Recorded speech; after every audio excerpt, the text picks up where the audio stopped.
Bismillahirrahmanirrahim. Assalamualaikum warahmatullahi wabarakatuh. Bersama saya Jessica Putri Madani dengan NIM 2020 10 1103 11209 perwakilan dari kelas G. Pada kesempatan kali ini, saya dan teman saya akan menjelaskan tentang kejahatan terhadap harta benda. Apa yang dimaksud dengan kejahatan terhadap harta benda? Nah, dari segi kejahatan tersendiri adalah yaitu perbuatan berat pidana yang mana ancamannya itu berupa penjara, hukuman mati, dan hukuman tambahan yang itu berupa pencabutan hak-hak tertentu dan penyitaan barang-barang tertentu dan pengumuman hasil putusan hakim. Harta benda, segala sesuatu yang dapat diambil, disimpan, dan dimanfaatkan berupa benda. Jadi dapat disimpulkan kejahatan terhadap harta benda yaitu suatu penyerangan terhadap kepentingan orang atas barang milik orang lain dengan melawan hukum. Ciri-ciri kejahatan terhadap harta benda yaitu dapat merugikan kekayaan orang lain dan dapat menimbulkan bahaya bagi kekayaan orang lain, serta si pelaku hanya ingin menguntungkan diri sendiri atau hanya ingin memperkayakan diri sendiri dengan cara bertentangan dengan hukum. Salah satu kejahatan terhadap harta benda yang pertama adalah pencurian, yang mana pencurian ini dalam maksud mengambil hak milik orang lain dengan jalan yang tidak benar atau yang bertentangan dengan hukum. Dan pencurian menurut 392 KUHP pidana, pencurian adalah barang siapa mengambil barang suatu yang seluruhnya atau sebagian kepunyaan orang lain dengan maksud untuk mengambil memiliki secara melawan hukum diancam karena pencurian dengan pidana penjara paling lama 5 tahun, denda paling banyak Rp60. Dan di sini pencurian juga memiliki beberapa bentuk. Yang pertama adalah pencurian dalam bentuk pokok, pencurian ringan, pencurian berat, dan pencurian oleh 2 orang atau lebih, atau pencurian dalam lingkungan keluarga.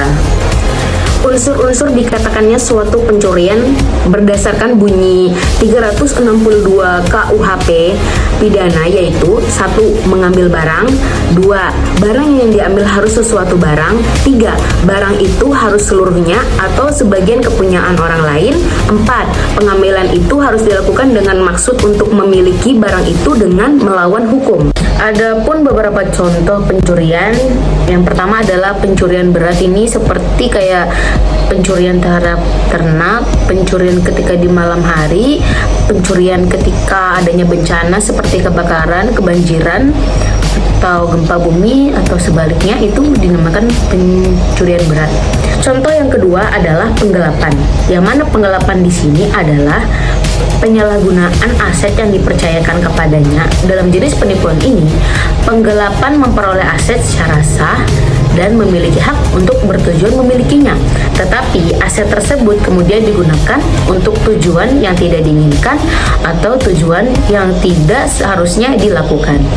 Unsur-unsur dikatakannya suatu penggelapan dalam 372 KUHP pidana yaitu dari unsur subjektif dengan sengaja, unsur objektifnya 1. Barang siapa, 2. Menguasai serta melawan hukum, 3.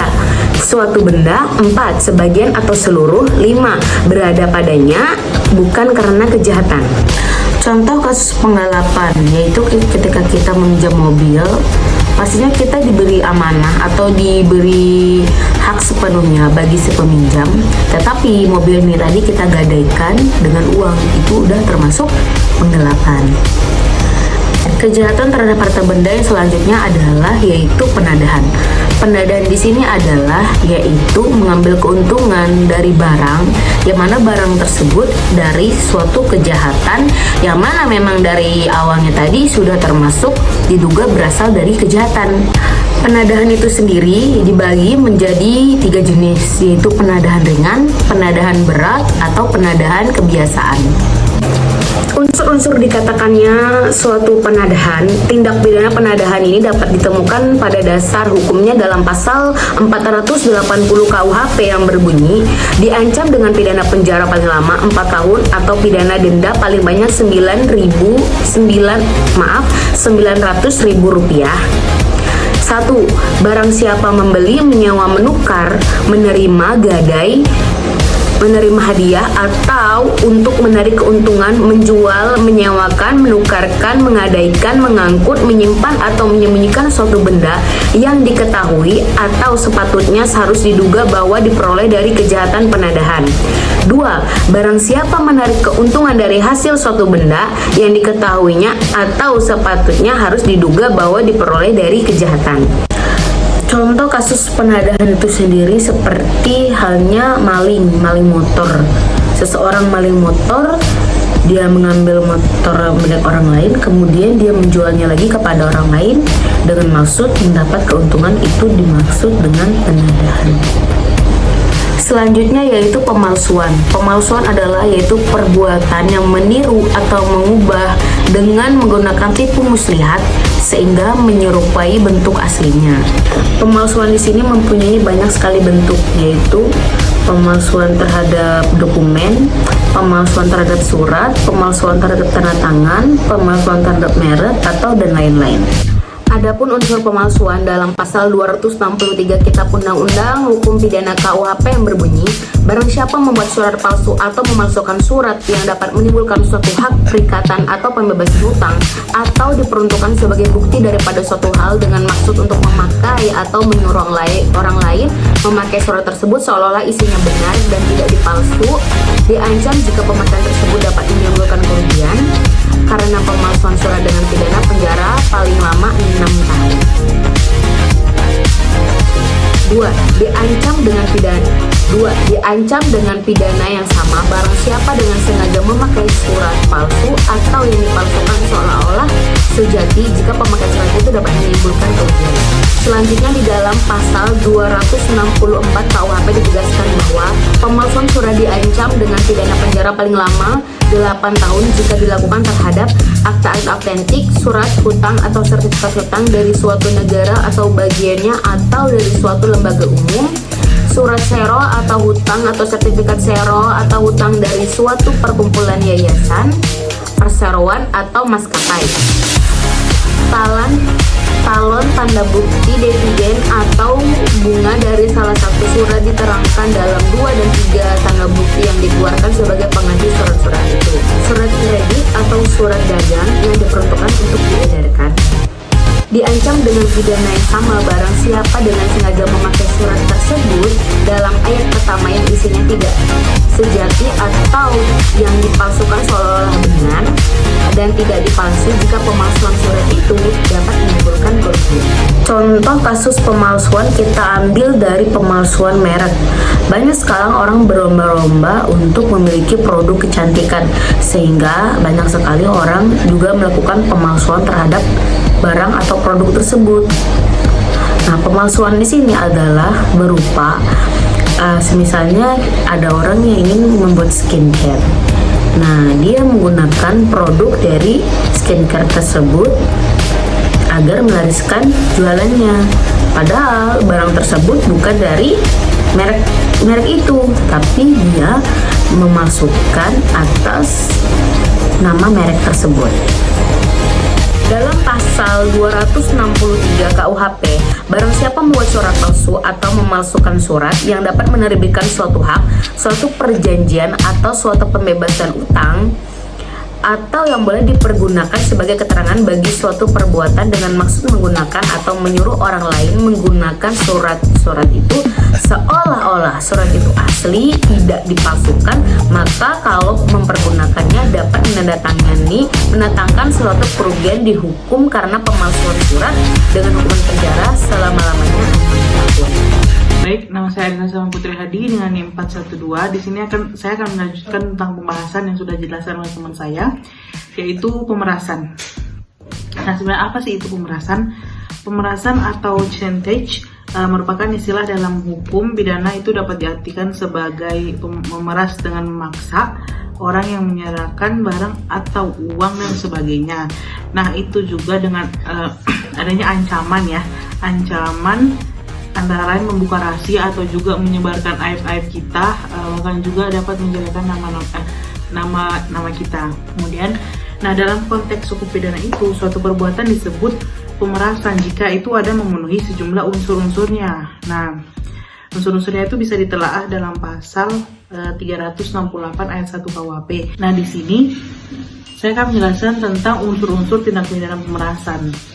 Nah, berdasarkan ketentuan dalam pasal 368 ayat 1 itu dan juga 369 ayat 1 KUHP, maka dapat disimpulkan bahwa unsur-unsur dari tindak pemerasan itu ada 7 nih.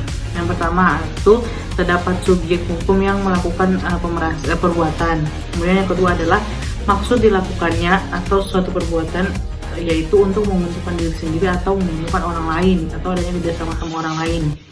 Kemudian yang ketiga itu adanya perbuatan dilakukan secara melawan hukum. Dan yang keempat memaksa seseorang dengan kekerasan atau ancaman kekerasan untuk memberikan sesuatu barang milik orang itu atau orang lain sebagian atau seluruhnya. Nah, supaya membuat hutang atau menghapuskan hutang itu. Dan yang kelima adalah, nah, selain dengan ancaman kekerasan dapat juga dilakukan dengan ancaman pencemaran nama baik. Nah, jadi dia itu kayak pencemaran nama baik itu menghina orang itu tersebut secara lisan atau tertulis ya, dengan ancaman akan membuka rahasia orang tersebut. Kemudian yang keenam adalah perbuatan tersebut itu disebut juga dengan pemerasan. Kemudian yang terakhir adalah sanksi pidana terhadap pemerasan yang dilakukan dengan ancaman kekerasan, yaitu diancam dengan pidana penjara paling lama 9 tahun. Nah, sedangkan apabila dilakukan dengan ancaman pencemaran nama baik, maka diancam dengan sanksi pidana penjara paling lama 4 tahun. Nah, berdasarkan hal tersebut, maka untuk menentukan ancaman sanksi pidana yang akan dijerat terhadap pelaku tindak pidana pemerasan itu harus dilakukan analisis mengenai dengan bagaimana perbuatan tersebut dilakukan. Nah, oke, baik, sekarang kita masuk ke dalam pembahasan tentang pengancaman. Nah, apa sih itu pengancaman? Pengancaman itu merupakan tindak pidana yang dilakukan untuk menguasai suatu barang dengan cara menistakan atau mengancam akan membuka rahasia orang itu dengan kata-kata maupun tulisan. Nah, diancam pasti kalian atau anda semua itu juga pernah mengalaminya ya, baik dimulai dari ancaman ringan sampai dengan ancaman yang membahayakan kita semua, kemudian baik secara langsung maupun melalui media sosial nih. Nah, menurut KBBI itu pengancaman itu merupakan menyatakan maksud, niat atau rencana itu untuk melakukan sesuatu yang merugikan, menyulitkan, kemudian menyusahkan dan juga mencelakakan pihak lain gitu. Di sini apakah ada peraturan hukum yang bisa menjerat pelaku pengancaman? Nah, tentu saja ada gitu ya. Nah, dalam sini pembahasan kali ini saya akan menjelaskan tentang aturan hukum yang mana itu tuh mampu menjerat pelaku pengancam. KUHP, Kitab Undang-Undang Hukum Pidana, pada pasal 369 ayat 1 itu, di situ dia menyatakan bahwa barang siapa dengan maksud untuk menguntungkan diri sendiri atau orang lain secara melawan hukum dengan ancaman pencemaran nama baik, lisan maupun tulisan, atau dengan ancaman akan membuka rahasia orang tersebut, memaksa seseorang supaya memberikan sesuatu barang yang seluruhnya atau sebagian milik orang lain, atau juga supaya memberikan hutang atau menghapus piutangnya, itu diancam dengan pidana paling lama 4 tahun. Jadi kalau misalkannya bagi pelaku pengancaman itu bisa dipidana penjara paling lama 4 tahun. Kemudian, nah itu jika pengancamannya itu secara langsung. Nah, bagaimana jika pengancaman itu melalui media sosial atau online gitu. Nah, di sini ada aturan hukumnya nih, Aturan hukumnya itu tercantum dalam UU ITE yang baru, yaitu Undang-Undang Nomor 19 Tahun 2016. Nah, tentang perubahan atas Undang-Undang Nomor 11 Tahun 2008 tentang informasi dan transaksi elektronik, pasal 45B yang berbunyi bahwa setiap orang dengan sengaja dan tanpa hak mengirimkan informasi elektronik dan atau dokumen elektronik yang berisi ancaman kekerasan atau menakut-nakuti yang ditujukan secara pribadi, itu tuh dapat dipidana dengan pidana penjara paling lama 4 tahun atau denda. Kemudian di sini ada perbedaannya nih. Perbedaannya antara pemerasan sama pengancaman tuh apa sih gitu. Nah, jadi contohnya tuh kayak si A nih punya mantan pacar. Nah, mantan pacarnya itu mengancam si A ini buat akan menyebarkan video vulgarnya dia ini jika si A ini tidak mau memberikan uang kepadanya gitu kan. Jadi apakah si A ini bisa ngelapor ke polisi nggak tentang pengancaman itu? Nah itu contohnya. Nah sekilas di sini tuh nggak ada masalah ya, nggak ada masalah dari pertanyaan tersebut, karena memang pada umumnya tuh peristiwa tersebut dikualifisir oleh masyarakat umum sebagai suatu pengancaman. Kemudian secara hukum tuh itu keliru, sebenarnya itu keliru karena yang sebenarnya terjadi pada kasus di atas ini yang baru saya jelaskan itu adalah tindak pidana pemerasan. Nah istilah pidana pengancaman dan pidana pemerasan itu seringkali tertukar, juga ada juga yang seringkali itu bukan salah mengartikan gitu kan, karena ini tuh memiliki perbedaan, mereka memiliki perbedaan terutama di media massa ya, baik cetak maupun elektronik. Bahkan kekeliruan ini tuh juga terkadang juga terjadi di kalangan penegak hukum. Jadi gimana itu sebenarnya perbandingan keduanya, perbedaan keduanya itu gimana? Jadi tindak pidana pengancaman itu mempunyai beberapa kesamaan dengan tindak pidana pemerasan, yakni pada kedua tindak pidana itu mensyaratkan adanya pemaksaan terhadap seseorang agar orang tersebut, nah yang pertama nih, menyerahkan sesuatu benda yang sebagian atau seluruhnya adalah kepunyaan orang tersebut atau punya orang lain pada pihak ketiga ya. Kemudian yang kedua, mengadakan perikatan hutang piutang sebagai pihak yang berutang atau meniadakan piutangnya. Selain itu, keduanya juga mempunyai unsur subjektif yang sama, ya, yakni dengan maksud untuk menguntungkan diri sendiri atau orang lain secara melawan hukum. Nah, ini persamaannya. Lalu apa perbedaannya nih? Perbedaannya di sini yang saya tangkap itu perbedaan keduanya itu terletak pada pemaksaannya, cara pemaksaannya itu yang dilakukan oleh pelaku. Nah, pada tindak pidana pemerasan, pemaksaan itu dilakukan dengan ancaman akan memfitnah dengan lisan maupun tulisan atau juga atau akan mengumumkan suatu rahasia milik si korban. Jadi kayak membuka aib si korban kepada orang-orang lain gitu, kepada orang-orang sekitar. Sedangkan pada pengancaman, paksaan itu dilakukan dengan kekerasan atau ancaman kekerasan. Jadi kayak menggunakan membawa senjata tajam gitu, atau menodong pistol atau lain, pokoknya dengan ancaman kekerasan. Perbedaan berikutnya itu ada di jenis deliknya yang dilakukan oleh pelaku. Nah, pada tindak pidana pemerasan, pemaksaan itu dilakukan dengan ancaman akan memfitnah dengan lisan maupun tulisan atau juga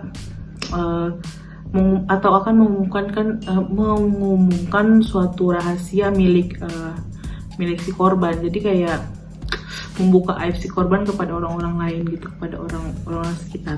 Sedangkan pada pengancaman, paksaan itu dilakukan dengan kekerasan atau ancaman kekerasan. Jadi kayak menggunakan membawa senjata tajam gitu, atau menodong pistol atau lain, pokoknya dengan ancaman kekerasan. Perbedaan berikutnya itu ada di jenis deliknya. Nah, jenis deliknya itu tindak pidana pemerasan merupakan delik aduan, yang artinya hanya akan bisa diproses secara pidana jika si korban ini membuat pengaduan atau laporan gitu kan.